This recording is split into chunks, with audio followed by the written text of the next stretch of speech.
Welcome to Our Girl Relationships. We talk about the problems people face in their day-to-day lives. Let's start with the video. About a week ago, I went to my sister-in-law's house for a mandatory family reunion that I absolutely hate. Originally, I resisted as much as I could from these get-togethers, but eventually, when my husband said it's non-negotiable and that in exchange for me joining them, he'd make a deal with me, I agreed. So now, for every weekend, I had to endure this hellish place among these people who nitpick every single thing and judge other humans as a fun way to pass time. I get a weekend at a bed and breakfast with only me and my husband and the peace of having no kids around. So on our last weekend, when everyone was sitting around after brunch, my stepdaughter starts blabbering about her life back at home and how she's not allowed to go wandering around the house like she gets to do here. When my sister-in-law asked her why, she went on to tell them it's because mom doesn't want me to see her work her part-time job.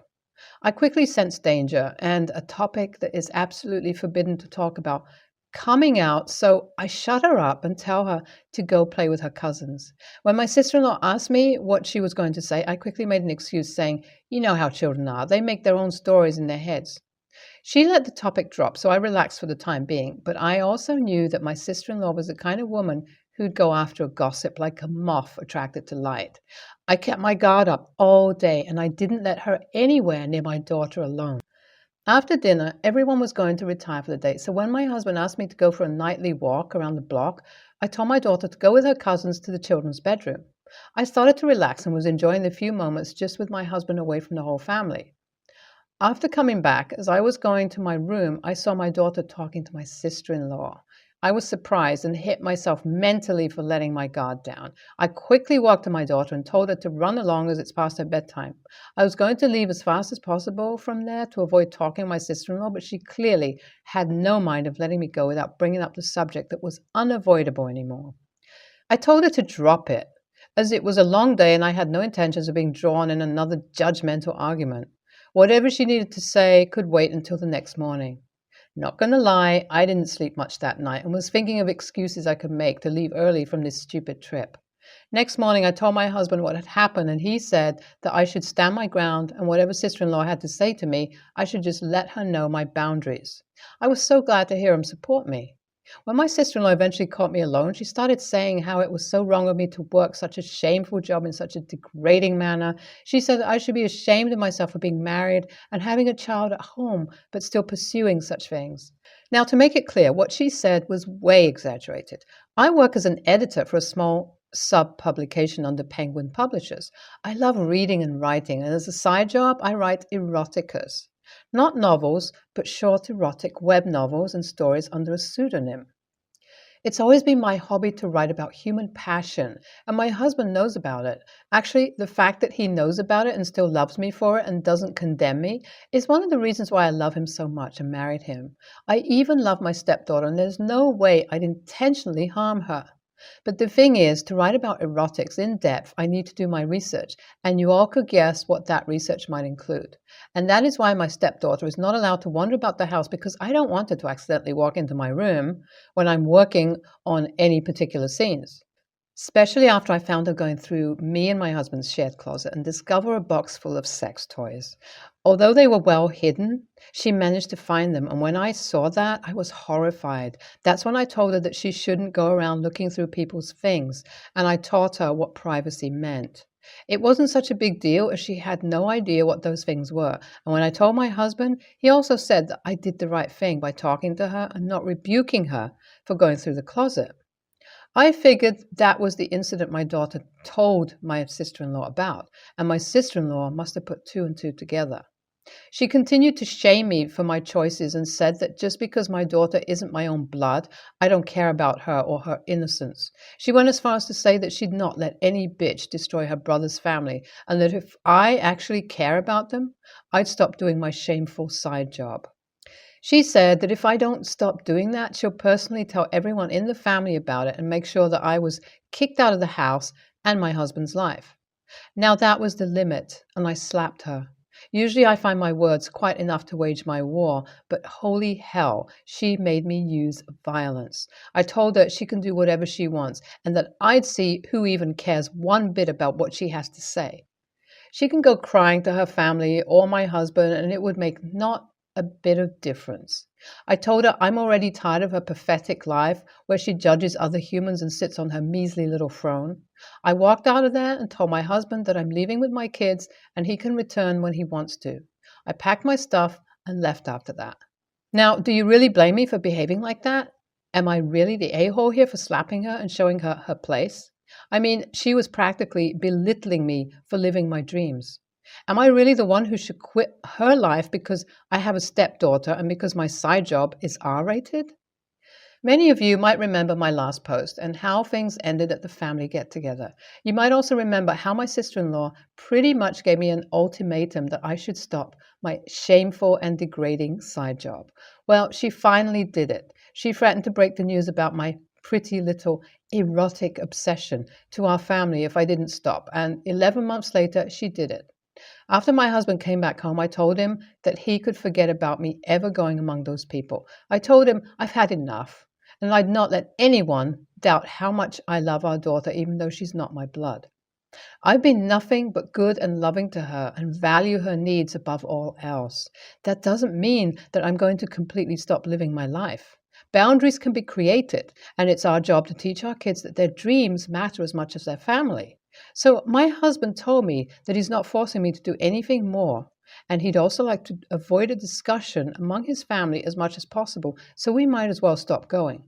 So we missed a lot of the get-togethers over the last 11 months, and whenever we got a call from my in-laws, we made excuses about work or about our daughter's school meets that we absolutely need to attend. So when I got a call from my mother-in-law last night, I thought that she just wanted to check up on us and is missing us. But it turns out that she wanted to talk about something very specific. My mother-in-law told me how they were discussing how they all miss having us around during those visits and that they all wish we could come soon. But then my sister-in-law angrily bursts out, saying that they shouldn't invite a slut among us. My mother-in-law actually rebuked her, saying what in the world she was talking about, and that my sister-in-law told everyone that I write erotic store on the web, and that I've exposed my stepdaughter to my filthy toys. She went on to tell them that when she told me to quit this shameful habit, I got violent and slapped her, and that is the main reason we don't come out to these family get-togethers. After my mother-in-law finished telling me this, she went on to say something that totally shocked me. She said that she knows her son and that he would never let any woman near his child unless that woman has nothing but good intentions. She said that because my son went on to marry me and make me a permanent part of his daughter's life, there's no way I am the kind of woman who'd harm her in any way. Then she told me that she doesn't despise my side job and that she thinks it's a mark of what an amazing person I am, that I'm willingly raising another woman's daughter as if she's my own while continuing my career, and even amongst all that, I still find time to pursue what I love doing. I was so moved at the end of our conversation that I told her how much I appreciate her support and that if she ever wants to read any of my stories, I'd let her. Obviously, she denied.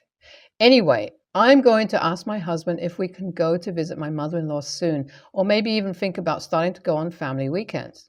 Although I know for certain that I'd never talk to my sister-in-law ever again, I still miss certain things about the rest of our family.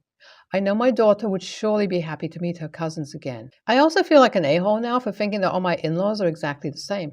I shouldn't have judged them without at least getting to know them. NTA, I for certain don't think that you're an a-hole just for writing erotica. So many people openly talk about a healthy sex life and don't understand it. Erotica is also a part of that. I hope your sister-in-law comes to understand that soon. NTA, you just did what you felt passionate about.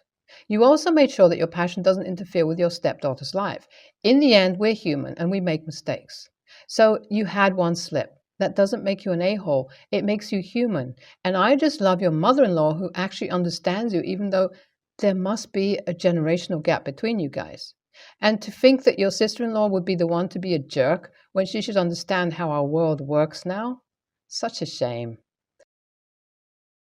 When I, 30 male, was 5, my family took me to one of those Japanese steakhouses where they cook the food at your table. When the cook lit the grill and the huge flames shot up into the air, It scared the heck out of me, and I ran and hid in the corner and was too afraid to come back to the table. My aunt, 64, has teased me about that ever since. That was 25 years ago, and I swear she brings it up every single time I see her. I've told her repeatedly to stop talking about it. My parents have also asked her to stop bringing it up, to no avail. It's gotten so tiresome and embarrassing, and she teases me about it in front of the whole family despite me repeatedly telling her to stop. I've never really gotten along well with my aunt, and lately I've made it a point to avoid her at family gatherings. We celebrated my birthday Friday, and I wanted to go to one of those Japanese steakhouses. I didn't invite my aunt, but my grandmother invited her behind my back. I didn't know that she was coming until she showed up. I was already pissed off that my grandmother invited her. She told me that my aunt is family and I can't just exclude her from everything. But as soon as we sat down, my aunt started ribbing me about that incident when I was 5. I told her to stop bringing it up, and my mom told her to stop as well. But when the cook was fixing to light the hibachi, she asked me in this really condescending way, "You sure you don't want to hide in the corner for old time's sake?" I finally just lost my temper, and I went off on her right there in front of the whole restaurant. I basically yelled at her, "Will you just shut up about that already? That was 25 years ago. Is that literally all you have to talk about? I'm sick of hearing about it. This is why I didn't invite you." I swear the entire restaurant must have been staring at me, and I felt like just walking out. The entire rest of the dinner was awkward, and I couldn't even enjoy my meal. After we left, my grandmother told me that I embarrassed her in front of everyone and that my outburst was completely uncalled for and that I owed my aunt an apology. My parents told me I didn't owe my aunt anything and were angry at my grandmother for inviting her, but I still feel like an a-hole for losing my temper and yelling in front of the restaurant. And the whole thing was deeply embarrassing. My grandmother and my aunt are also both blasting me on Facebook for embarrassing them in public. So AITA? NTA. She had been warned repeatedly to stop. For this to go on for 25 years is ridiculous. You had every right to do what you did because obviously it was going to take extreme measures for her to shut up. You embarrassed her. That is what she has been doing to you for 25 years. Your grandmother was out of line to invite someone to your birthday party that she knew you did not want there. Blast them back. They are not owed an apology. NTA, sure, you could have handled it more cordially, but what your aunt is doing to you borders on emotional abuse, and you have absolutely no obligation to put up with it. Your grandmother and your aunt are TA. Your parents are right, and I'm glad you have that support.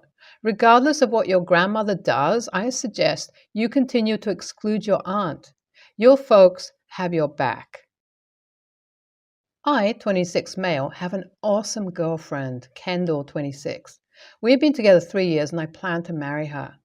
We have a great friend group that includes a lot of my high school friends and their girlfriends. We typically meet up twice a week and I live for these hangouts. Kendall has some social anxiety, so sometimes it isn't the easiest getting her out of her shell. But for the most part, she really does try and my friends love her. So the whole situation revolves around my good friend Mandy, 26, female.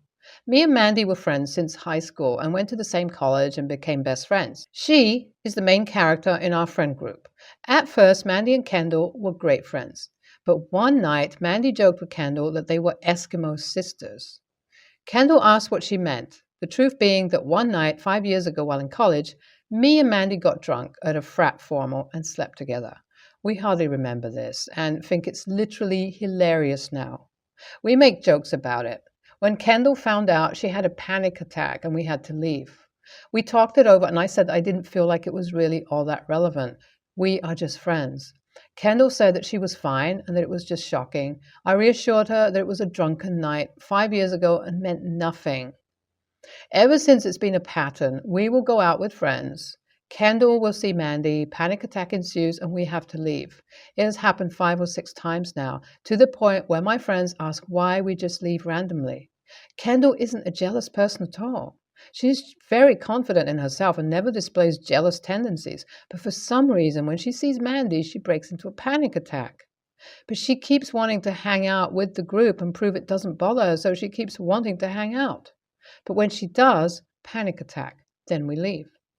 So I've gotten tired of this. I want to see my friends. So we had a trivia night recently and I told Kendall that I was hanging with my work friends. not my high school friend group. She said she would hang at home then. So me and a coworker met up with my friend group and we did a trivia night. Unfortunately, one of my friends put up a story of us all and Kendall saw. When I got him, she was furious that I excluded her from a friend group hangout. I said that I felt like she was isolating me from my friends with her issues and I wanted to see them for a full night, not 30 minutes. She said she can't control her panic attacks, but she's working on them. And me excluding her because of them was an move. AITA? Oh my God, YTA? First of all, you bring your current girlfriend into your friend group and don't mention that one friend is somebody that you did sleep with, whether it was one time drunk 5 years ago or not. Then your girlfriend has the pleasure of hearing this not from you, but from the girl you slept with. And both of you were so inconsiderate to think it was funny. Then, on top of that, you secretly hung out with the friend group that includes the girl you slept with, most likely giving your girlfriend more anxiety about the situation. Nice dude. YTA. Never lie to a partner, especially when it involves something like you sleeping with someone else in your friend group. Has she ever communicated with you she doesn't want you to see Mandy? If she's not jealous, why do you feel the need to lie? Seems like there's some missing context. Stop lying and stop triggering panic attacks for your girlfriend. Think about if she did that with you and another guy. Even if you aren't doing anything wrong, it makes you look really bad and fuels anxiety.